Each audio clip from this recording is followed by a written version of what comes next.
My name is Michael DeLeon, and I run a nonprofit organization called Steered Straight. In 2010, my best friend's daughter, Amber, died of a heroin overdose. She was 21 years of age, and she was a third-year student in one of the most prestigious colleges in all of America. Very hard to get into. And she was a 4.0 GPA, and she was 21. Beautiful family, two-parent household, every protective factor you could have as a kid, and she passed away from a heroin overdose. And the night of her service, 300 people walking around on eggshells, afraid to mention the word heroin, afraid to mention the word overdose, afraid to mention the word addict. Well, my wife came to me and said, everyone here is afraid to talk about the actual truth, that this beautiful girl from a beautiful family died from a heroin overdose. I need you to make a movie about this. I'd worked on projects and I did videography and some editing, but I never did my own movie. It was such a problem that was starting in America, 2010. We were in the beginning stages of a heroin epidemic, and I knew that I had to go out there and say something, but do it in a way visually that I could impact all audiences, adults, educators, law enforcement, clergy, the medical community, and of course, kids. So kids were dying, and I wanted to make a movie about it, and I wanted to send a message to America that this was a crisis that affects all of us. So I drove about 20 minutes from where I live to a little city called Camden, New Jersey. You might have heard about it. I got out of my car, 2 tripods, cameras, and my earphones around my neck, and I started walking down the street looking for a heroin addict. It took me about 30 seconds, and I walked over to her. And I sat and interviewed this girl who wasn't from Camden. I couldn't believe her story. And over the next 10 months, I interviewed 137 kids that were homeless, heroin addict on the streets of Camden, New Jersey. And I put a movie together. This movie came out in 2011. It's as relevant today as it was then. We are in the middle of a new Kids Are Dying sequel about the fentanyl poisoning problem in America. But this movie is so important, so profound, so relevant to today, I felt that I needed to re-release it and put it on YouTube so everyone could see it. This is the movie Kids Are Dying that we shot in 2010. I could have shot it this week. Please watch this movie and share it with your friends and your family. It's so important. Get some tissues. It's a hard movie to watch, but of paramount importance that you talk to your kids, talk to your family, and that you share this movie with other people. This is 2010, 2011, Kids Are Dying.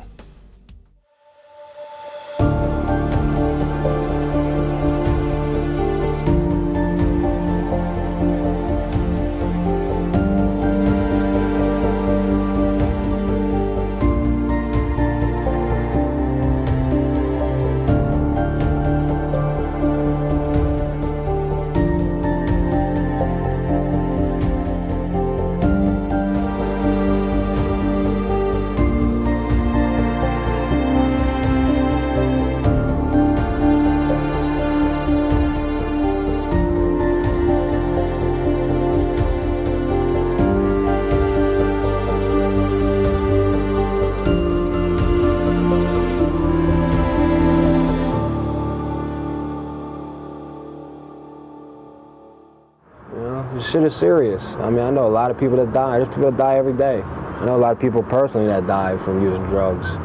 And a lot of people that's doing life in prison, or 10 years, 15 years. Behind drugs? Because of drugs. Yeah, because of drugs.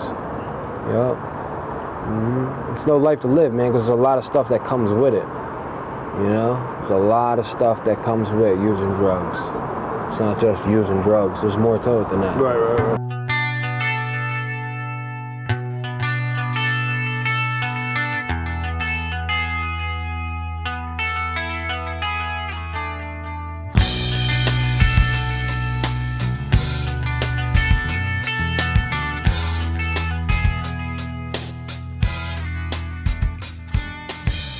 Alone I sit Whether Mount Laurel, Morristown, Cherry Hill, you know what I mean? Like any nice area.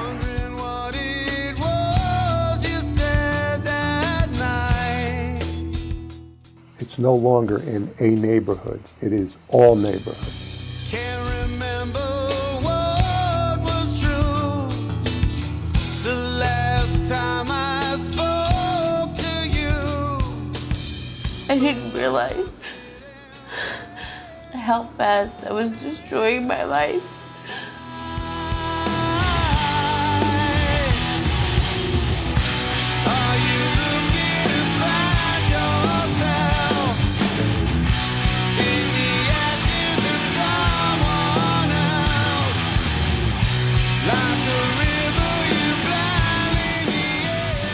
And it's underground, it's not talked about, it's, you know, that dark secret that's looming in our suburban communities.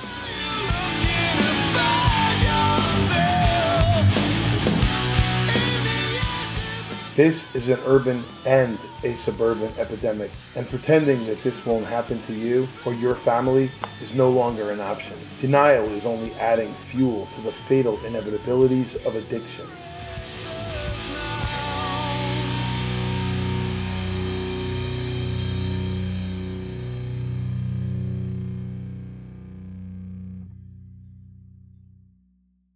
I'm here representing an organization called Steered Straight.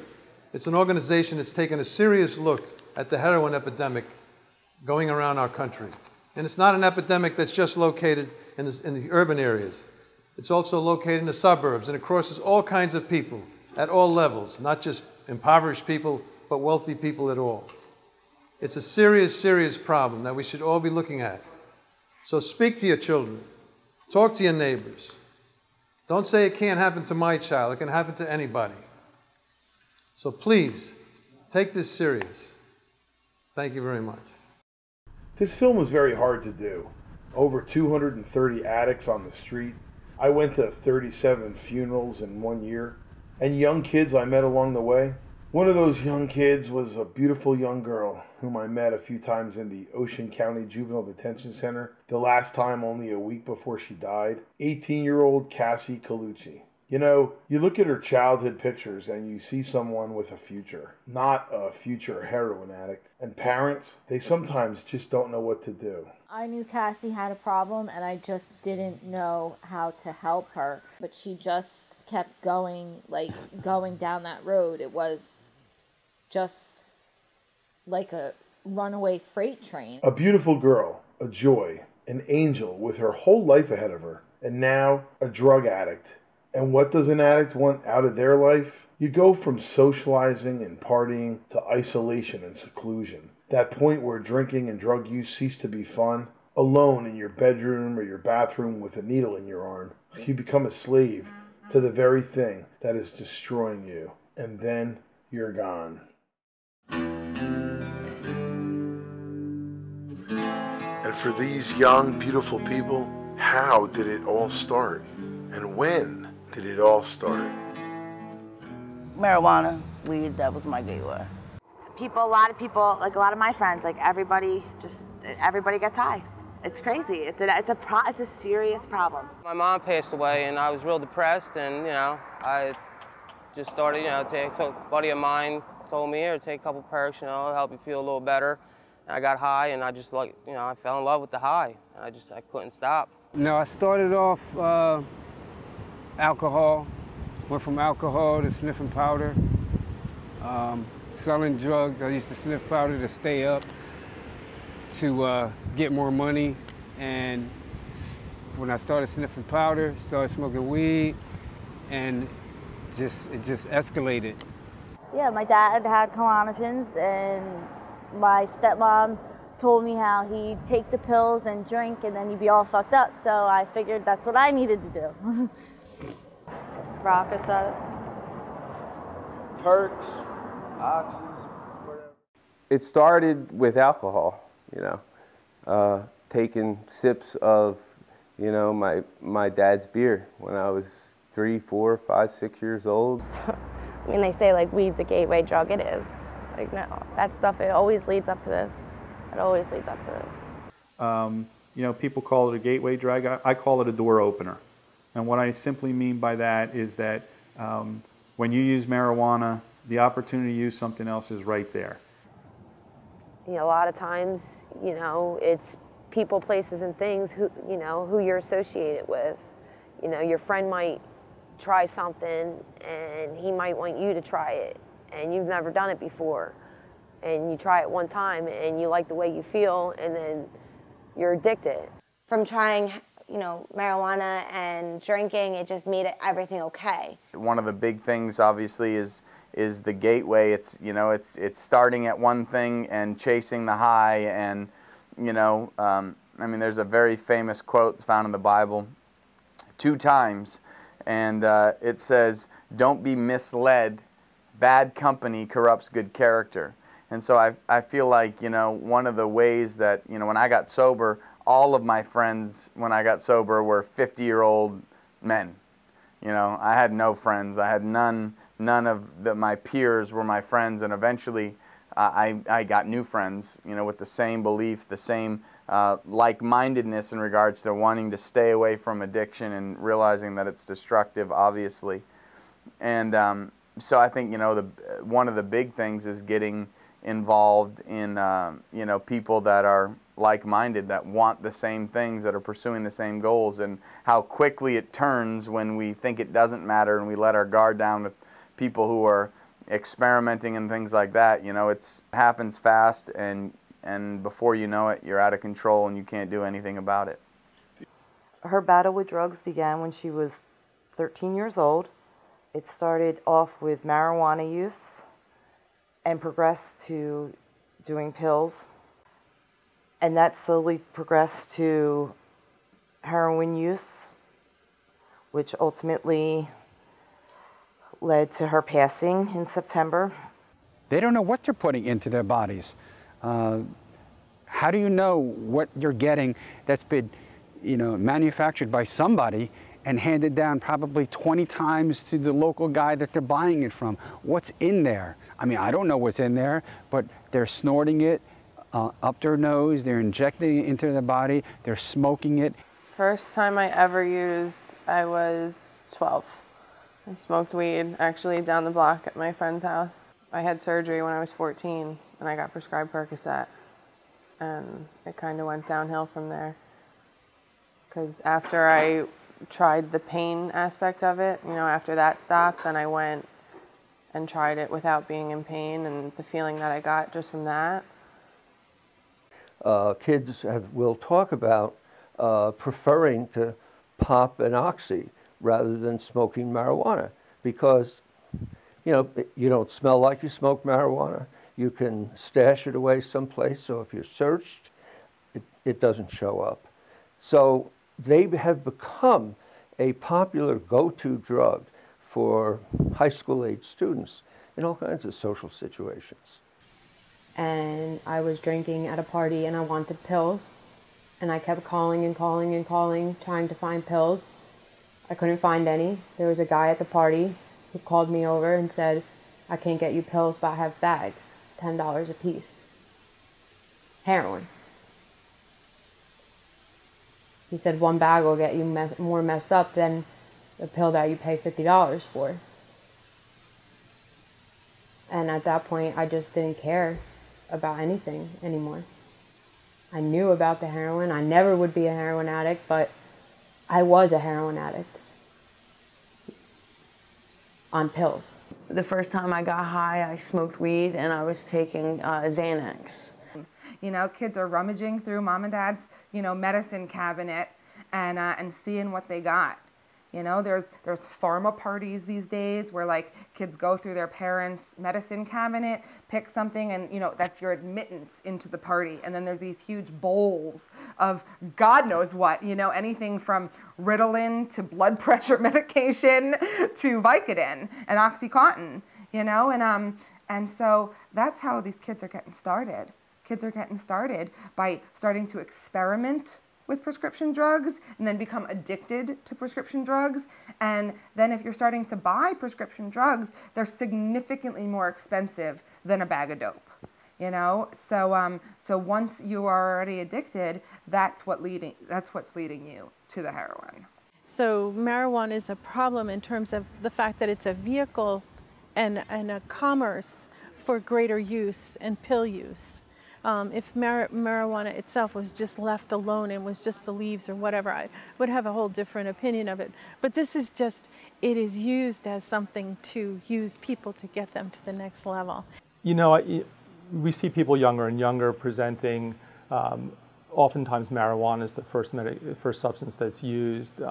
Oftentimes that's followed in high school years with medications like Xanax, Valium, Percocet, things like that.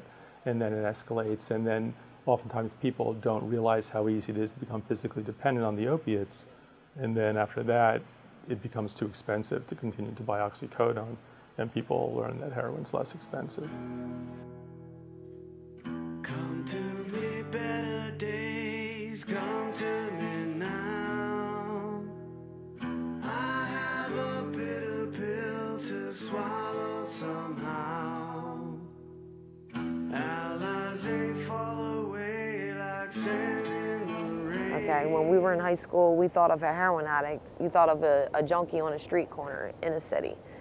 And you didn't think of young kids doing it. But they are doing it. Youth, adults, and it is happening in places that it's never happened before. They're getting it from their mom's medicine cabinets, from their grandmother's medicine cabinets, and that's where it's starting for the youth. It's not seen, there's not a perceived risk because their name's on a bottle, because doctors are prescribing it. Teens naturally are assuming, listen, adults are naturally assuming, because my name's on a bottle and because a doctor prescribes it, it must be fine. So kids, it's a cheap, easy way to just pull out of your medicine cabinet. It's a stash right there in your house. Oh, it's ridiculous now. It's ridiculous. Kids are 13, 14, 15 years old now taking Percocets and Vicodin and hydrocodone and oxycodone and Rocosets, and they're not realizing that you are a dope fiend in the making. Right. You're a dope fiend in the making. Where are they getting the perks and right out of their mom's cabinet. This is Camden, and this is where us girls that got hooked into drugs when we were like age 14, 13.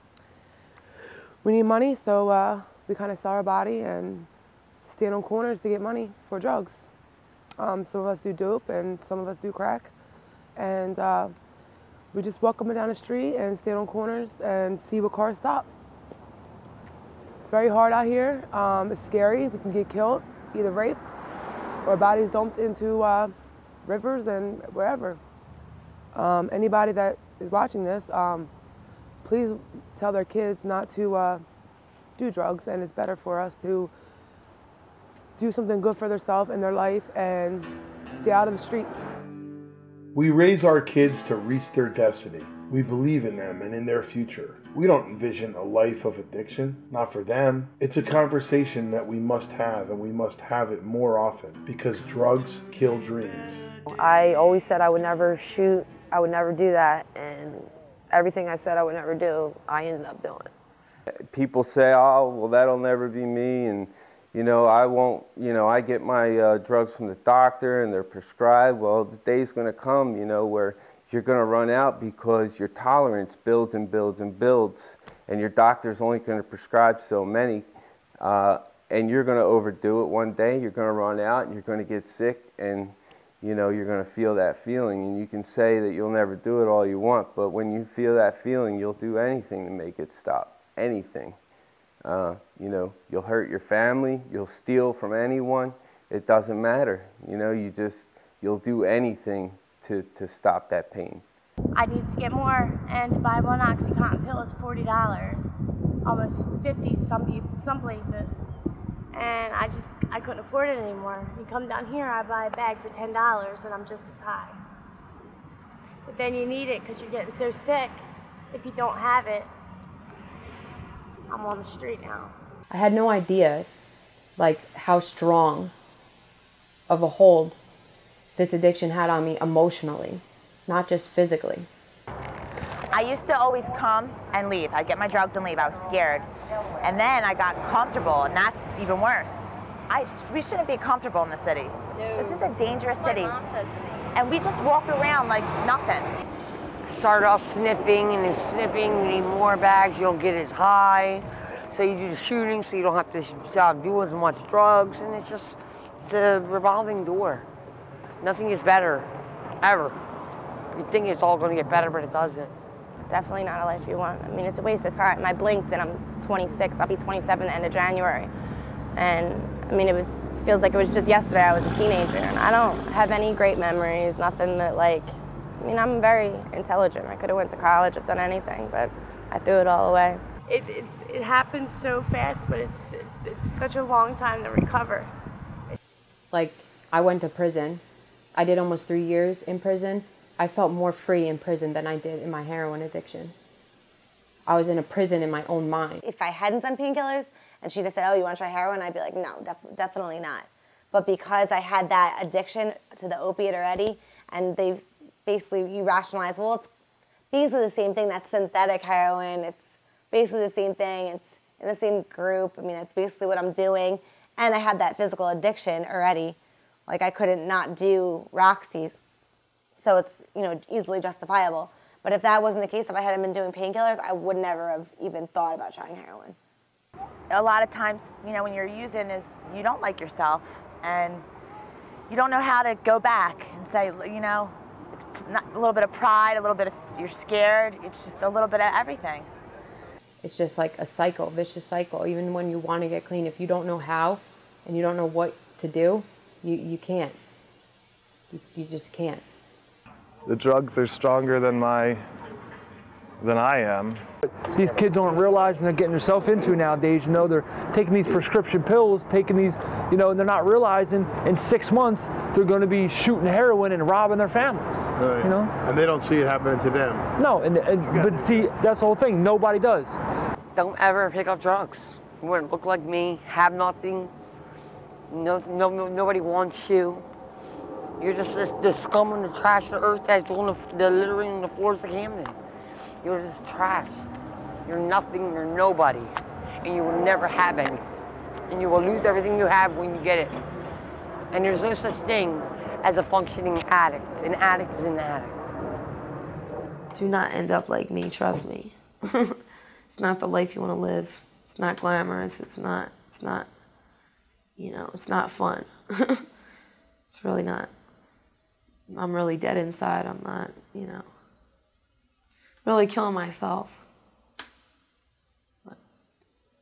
You know, don't get fucked up out here. You don't want to be like me, or, you know, because I was pretty and very educated, but I stopped somewhere along the way, you know. Don't fuck up, you know, seriously. Life is way, way, way too short, and there's nothing cool about this shit at all. Nothing. You can say anything to girls, high school girls in the suburbs that are thinking about smoking weed or, you know, popping some pills. What is your message to them? Don't do it. Don't start. Don't start. I have 8 children. I can't be with my kids. Right. Because of drugs. Because of drugs? There's no glamour here. This is like glamorous. Come on, do it just for the kids at home. Sure. It's not even that bad. Does it look glamorous? It's not even that bad. So what would you say to them? I'm serious. Exactly Don't what I take just drugs. said. Does it look glamorous? I mean, you don't have to. Running away from your problems doesn't make them go away. No. Running away from pain doesn't make it stop. It just makes it harder for you to deal with it when you do. Yeah. Go ahead and take some Percocets. Have fun with your friends and take just a couple pills Friday night. Just Friday night, it's cool. Yeah, that's how it starts, just Friday night. Next week it'll be Saturday. The week after that, Sunday. The week after that, it'll be every day. It happens to everybody. But the only thing is, it's your choice if you want it to happen to you. Unfortunately, when parents end up in an emergency room, it's often too late to prevent a tragedy. Drug overdose deaths increased 51% in New Jersey from 1999 to 2012. Overdose death among 18 to 24-year-olds in New Jersey increased 24% over the last year. Ocean County had over 120 overdose deaths in 1 year. Cape May County, almost 30. Monmouth County, Camden County, Cumberland County. This is happening in every county in New Jersey. Well, I never thought that it would happen in my family. We gave Justin, we helped Justin, we assisted Justin. He was working since he was 15 and a half. I was putting him through college, and I never thought ever that it would be my child. it was just really difficult to go through this. It was, you know, it was a roller coaster ride. You're happy with them one moment, and then the next minute you're screaming at them and, you know, calling the cops on them. So it was just a roller coaster ride, and it was the most awful time, the most awful 5 years of trying to get them well. I don't miss the chaos of the addiction. You know, and I think any parent that struggles with a child that's an addict, or anybody that's an addict, the chaos of addiction is just that. And that's like, you know, I don't miss that. I miss my son, but I don't miss that. But that was, you know, it put a lot of strains on the relationship and on the family. It really did. And parents too, if they get a check engine light go off in their car, they go, oh man, I gotta take this car and have it checked out. Well, their kids are showing them check engine lights, and they're not taking them to check out the problem. And there's warning signs, but they may not even know what the warning signs are. When he was found, and the police had to come, they said that they had found a bag, and I didn't know what they were talking about. I seriously did not know what they were talking about. So to try to think that there would have been signs that I could have seen, and they probably were.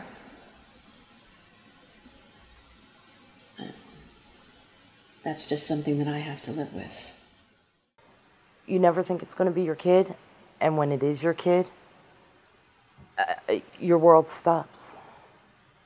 Your world stops. It's very depressing to watch your kids go through that. It's disheartening, because this is not how you raise them. Because it's terrible. There is no way to describe how that feels. There's none. Yeah. And there's nothing that takes it away. Nothing. A detective came to my house, and they thought that they found my body. Like that. I didn't want my mom to ever feel like that.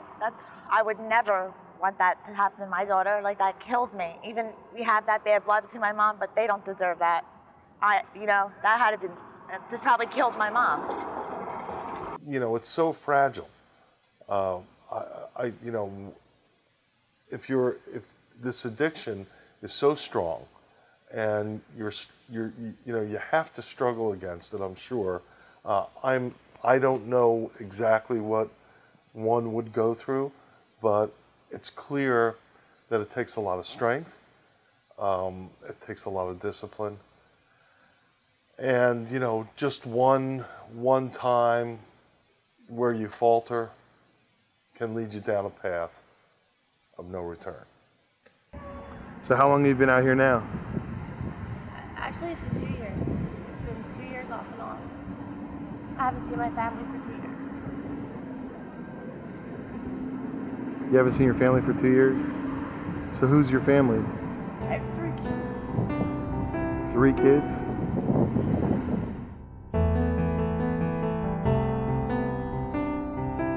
Our lives turned into inpatient and outpatient rehabs and NA meetings. And I would drive them to their meetings and wait in the parking lot for them to finish, and watch them smoking cigarettes, talking among their peers, young kids, young high school, boys and girls. And I would sit in my car and I was heartbroken, because these children I should be picking them up from a basketball game, not from this authentic ugliness of life. And he changed. We lost him. We lost him in front of our eyes before we lost him the second time. Every parent, you give birth to these beautiful babies. And that's not the plan that you had for them.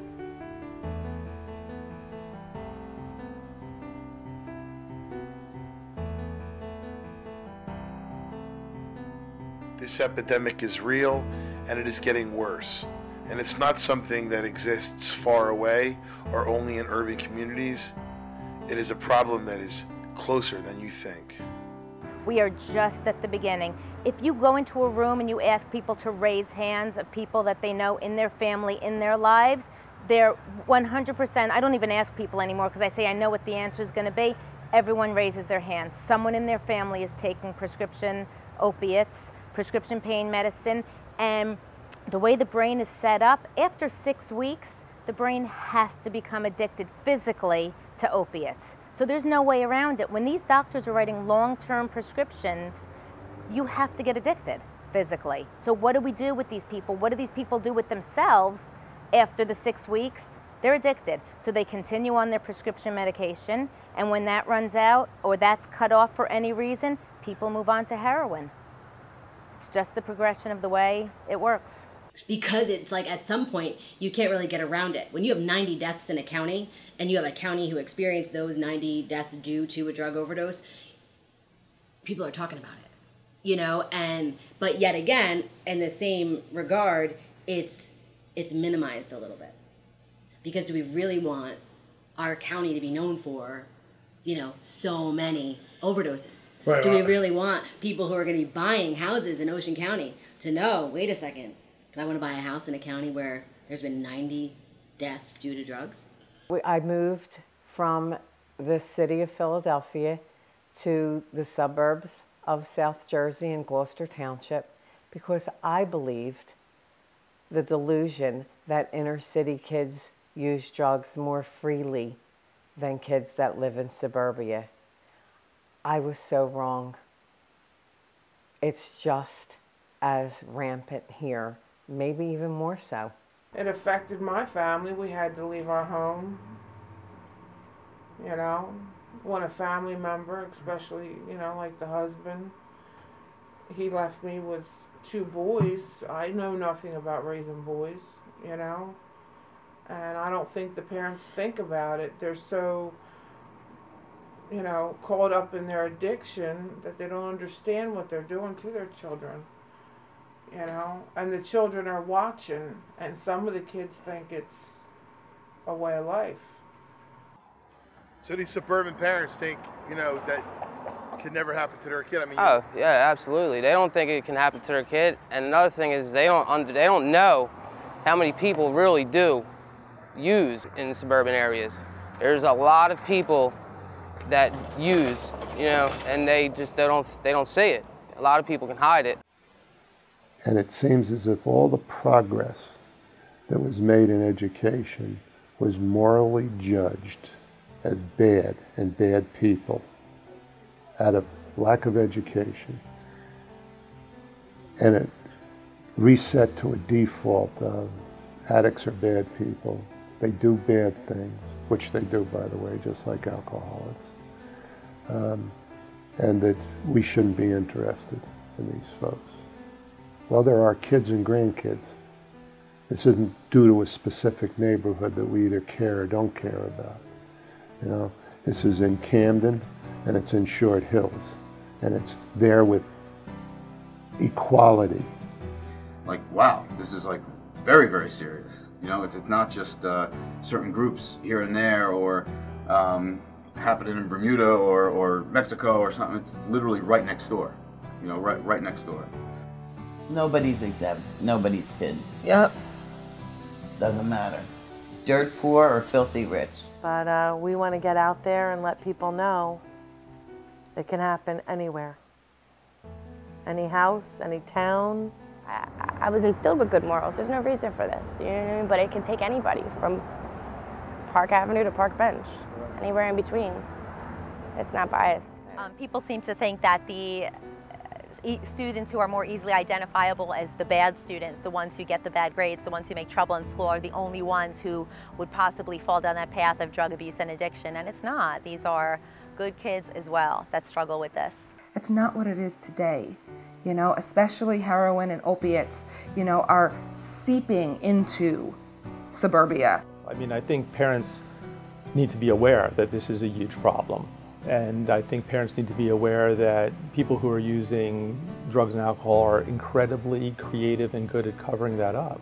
And if someone initially answers no to a question, you may need to look a little bit further. One scary aspect of this epidemic is the age of first use, which is getting younger and younger every day. Yeah, when I started in this field, the average age in treatment was approximately 52, 53 years of age. We were talking about, you know, this is going to drop down into the colleges. Well, now it's in the elementary schools. But we know that in the state of New Jersey, the average age of the first drink is 11 years old right now. So if the first drink is at 11, you're going to assume pills are probably close 12, 13 years old. I asked so many suburban youth who ended up as drug addicts in inner city streets what they thought about the suburban schools that they attended. Their answers surprised me. Their personal opinions actually shocked me. Some seem to exaggerate, but it makes you wonder. Let's take Triton High School. What percentage of kids at Triton High School do you think use drugs? Probably like at least 40-50% at least. Yeah. 60% of everybody that's going to Rancocas Valley right now is doing heroin. I still have friends in Mount Holly that come down to Camden and see me quite often and ask me where the good heroin is. 40, 35, 40. Of West I don't know now, but when I was in school, I would say that's about accurate. There were people overdosing in school. It's like a high school reunion. I see almost majority of my graduating class down here getting high, doing the same thing. But for most, you see a lot of girls out here from the suburbs? Oh yeah, all the girls are from the suburbs. All the girls out here in Camden working the streets are from the suburbs? Most of them, yeah. And they're here supporting a drug habit? Yeah. I think there's more suburban girls out here in the streets than there is Camden girls in the street right now. I had a couple girls here, about 14, 15, standing on corners that supposed to be at the mall. It can happen. Celebrity death just seems to be escalating. Every time we turn around, someone else is gone. But does it stop us? Does it faze us? Do our youth even pay attention? It's so big that I'm really, really frightened that our future generation has been robbed of its ability to be able to just go forward. They're being stopped, and it's a very, very frightening time.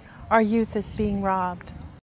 Drug addiction is a disease, even in adolescence. Why kids start experimenting with drugs is the million-dollar question. I also found a great deal of trauma and physical and sexual abuse through many of the people that I interviewed. This is something we almost never talk about, but it is something we must face in order to recover. This overdose epidemic has put us in a perfect storm. And one aspect of this problem, this social problem, is something that is not addressed too often, and that is suburban gang migration. Urban street gangs are looking to the suburbs as new markets, and all of New Jersey gangs are drug-based. These gangs are moving into suburban communities where there is less law enforcement focus and more disposable income and a larger market. This gang involvement is affecting our suburban communities and increasing all aspects of crime. Well, in Monmouth and Ocean County, it certainly is very, very serious because we're just talking about numbers of death. We're not just talking about numbers of use, we're talking about numbers of deaths. And that's a frightening thing. And New Jersey in particular is right near Port Elizabeth, and all the drugs that come in are very easily accessible. The underground, the gangs, the whole socioeconomic stuff of gangs is permeating suburbia. And I don't think we even have the top of the clue of what's going on in terms of like a suburban individual. We have no clue how that's really permeating.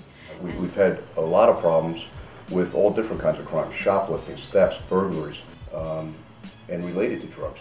People are burglarizing houses, stealing jewelry, going to pawn shops, to get the cash, breaking into cars, stealing cash, stealing prescription drugs, getting hooked on prescription drugs, Oxycontin, starting with that and then moving on to worse things, cocaine, heroin. And obviously getting hooked on heroin is one of the worst things you can do. In a city like Camden, the unemployment rate is probably the highest in the East Coast. Not a lot of opportunities for jobs. So these kids are slinging drugs because they feel like that's the only option they have. It's not, but that's the way they feel. So, you know, I've seen guys get shot 2 or 3 times. They come back multiple times and they still go right back out and sling drugs. So you got the drug addict problem and you got the dealer problem. And I think there has to be more opportunities for employment, education. You know, if you can keep your kids in high school, that's a plus. you can get them to go to college, that's a bigger plus. Because there's no opportunities out here, and they don't have an education, they don't have skills, they don't have family support, they're going to end up out in the street doing drugs and selling drugs. And what's happening that is a real difference is that because the price of those is going down, and because now they're being distributed by the criminal drug distribution network, they're finding their ways into high schools, and so they become part of the recreational drug use pattern. I don't know, we need to find who the people are who are selling this to our kids, and they need to be taken out of circulation. You know, I stole from my parents, I stole from friends, and charges were pressed, and I went to jail, and I didn't care. I absolutely did not care. And then one day I noticed some pills missing from my bathroom, checked at the pharmacy. She said there were many more in there than that, and I had never taken any. So I got them refilled, and I put them, hid them. And about a week later, they were taken. And I accused him, and he, of course, denied it. But he did. He did.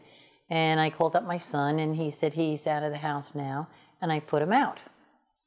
And I didn't realize the stress that we were all going through while he was there. There is such a damaging hindrance to treatment, to recovery, called stigma. Stigma is killing people, it affects the addict, it affects the family, and stigma is getting in the way of truly addressing this epidemic disease.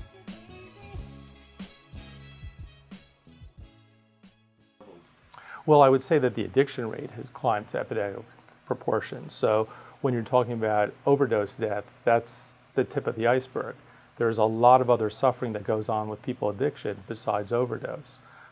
You know, it tears up families. It really robs people of their self-esteem and their potential. And we see that all the time. Addiction is a disease that affects all areas of our lives. It paralyzes us and it devastates our family members. They don't really understand the condition if they don't have the condition. And the reality of the disease of addiction, it lives in the way we think, and everything that we learn about it, the disease is learning about it as well. And so our disease, when you are confined with it like I am, it's cunning, it's baffling, and it's insidious. Disinformation, not knowing, rather than suspecting but turning a blind eye. I think it's more that you don't know the effect it has on the person. Well, I think, you know, I think stigma is a lot of things. You know, I think it's ignorance. You know, I think it's lack of education. And I think it's lack of people also talking about the truth. Destroyed our family, affected us, my wife, my other son, and everyone else in our family dramatically, because they lost us. Our family lost us because we so wrapped up in helping our son and trying to keep it a secret because we were in denial and we were ashamed of ourselves and ashamed of him and felt inferior to other parents because our son had an addiction problem. You know, and then there's denial. You know, a lot of people don't want to admit that this is really happening. You know, that the heroin epidemic is ravaging our society, our country, our communities, our schools, our kids. You know, there's a lot of denial. It just all happened so fast, and I feel like that time I was hiding it so much and pretending to be someone I wasn't, you know, because I was living two lives. I was living the face of, you know, the good daughter and the good worker and, you know, employee and good friend to my friends who didn't do that stuff, and that I really believed I was still that person. But I, you know, my nightlife and my life, you know, behind closed doors was that I was a heroin addict, and it's hard to balance that when people don't know about it. And then once they find out and you get, like, I got in trouble and everyone knew, it was, you know, a lot harder to keep up a facade, obviously, because, you know, and you feel like you are, because you're in such denial that you feel like, I'm really that person. Why are they saying that I'm this bad person? Like, I don't do what these people are doing. You know, I don't do as much as them. I'm not a heroin, like, I'm not a drug addict. Like, I'm just doing drugs. It's like a really weird revelation to have, that you realize, like, wow, this really is me, and I really am doing this. I'm hurting my family, I'm hurting myself. I'm not the person that I'm destined to be. And it just feels like it happens in an instant. Like, you turn around and, you know, you're in the situation that you never expected to be in. This was our one fear, always. And I told her that. You have to stop or you will die. There's no ifs, ands, or buts. No, I won't. And my worst fear in life was the morning that phone rang and I got that news. Because it was just like, no, this can't be. I keep getting to the point where I think I'm tired, and I think that I'm at that point where I'm so tired of being tired. Like, I don't want to do it anymore. I think parents keep their kids in such denial when they're in denial, like saying, not my kid, then the kid's thinking, yeah, I'm not bad, I'm not. So it keeps them sicker longer. And people think because they pop a pill that they're better than somebody that's shooting a needle or using heroin, and it's the same thing. I mean, I think with any of it, I think you're playing with a loaded gun. I mean, you're playing Russian roulette with any of it. One mistake, and you know it's over. And that's kind of where these kids are at. So once you cross that line, you either have to completely change everything about your life in order to get clean, or you're going to die a junkie, period. Where do you see yourself in a year if you don't get help? Dead. Really? So where are you going to be in 1 year if you don't get help? Still out here? If you don't see me out here, then I'm dead. You don't know where you see yourself in a year? No. Where do you see yourself in 5 years? Oh, that's really unknown. I don't know where I'll be. Like dead. You really believe that? Kinda, yeah. If you don't get clean, where do you see yourself in a year? Dead. Really? Yeah. Like, you know what? If I don't get out of this soon, I'm going to end up dead. Where do you see yourself in a year? Dead. Hopefully. Where do you see yourself in a year if you don't get help? Dead. Where do you see yourself in 5 years?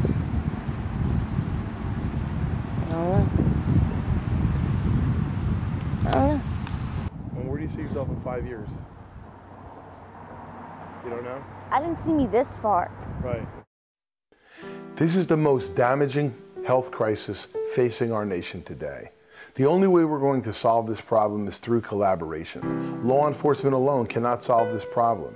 Educators, social service agencies, parents, we must all solve this problem together as a village. No one party can solve this problem. We must all sit at the same table. And the pharmaceutical industry and the medical industry must sit at this table. Doctors don't systemically look at pain as the fifth vital sign, but as a subjective symptom of an illness or injury. But what happens when addiction develops as a result of that injury or that illness? That is a real subjective symptom of medication, and the addiction must be treated. Educators are also solutions. School superintendents cannot think it's solely a parent's responsibility to educate their kids about drugs. Schools must foster that education and supply that education when parents don't provide it. Insurance companies who don't provide adequate treatment or access to treatment based on the individual needs, especially given the uniqueness of opiate addiction in our country today. Courts that foster an overblown system with continual slaps on the wrists, hoping a spiraling addict that involved in crime will somehow get it together without treatment. It's not realistic. Treatment providers that release addicts way too early without relapse prevention and without follow-up in a week or in a month, knowing that they're not ready. And parents who think that this is not their kid, that this epidemic is not in their own backyards, who don't teach their kids at a very early age that drugs are real, that drugs are dangerous. In my travels over the past 2 years while filming this documentary, I've seen just too many people doing the same things, rather than working together. The feds, state, county government, local government, service agencies, all having divisions and departments of addictions, going to meetings, discussing approaches to solving this problem, yet not meeting and collaborating as multi-agencies working together to solve this problem. The solutions to this problem are needed now. We cannot wait. There is no panacea phenomenon to solve this problem. Every solution has its place, but these solutions must happen now because kids are dying.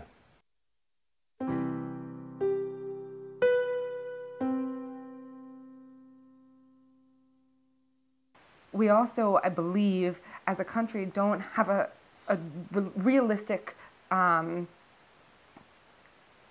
of what recovery looks like. We must believe in hope. We must believe in recovery. Just like addiction is a disease, recovery is contagious, and many people do recover. AA and NA, 12-step meetings, finding a great church and spiritual strength in Christ, developing a sober social lifestyle, Naranon, Al-Anon for families, GRASP, Parent to Parent, City of Angels. There's many organizations in New Jersey that work for the betterment of the addict and the addict's family. People do recover. Families do recovery. Recovery is possible.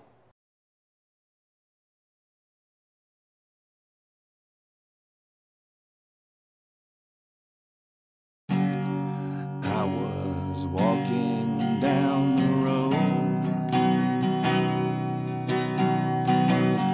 trying to see what I could find. I want to remove this heavy load. If I could find my peace of mind.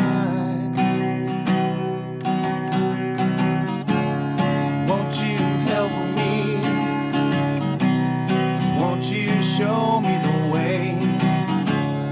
Won't you keep me in your arms today? I need you. I need you. Oh, I need you. 2010, 2011. That's when this Kids Are Dying movie took place. And I started getting phone calls from parents all across the country. You think Camden, New Jersey is bad, come to Huntington, West Virginia. You think Camden, New Jersey is bad, come to Tucson, Arizona, come to Covington, Kentucky, come to Long Island. And I did. Please watch An American Epidemic. An American Epidemic, also on YouTube, about my travels all across the country, because this was not a New Jersey problem. This wasn't a Camden, New Jersey problem. This was an American epidemic. And I made a movie called An American Epidemic. This Kids Are Dying movie, shot 12 years ago, is as relevant today as it was then. So we are in the process of making a new Kids Are Dying movie. Kids Are Dying 2022. Fake and Fatal, the fentanyl crisis. It was heroin, it was opioids, it was benzodiazepines, and now all those exist. But meth is exacerbating the problem, and everything is laced with fentanyl. Kids Are Dying 2022. Stay tuned. Visit our website, steeredstraight.org, to find out when this movie will be released. That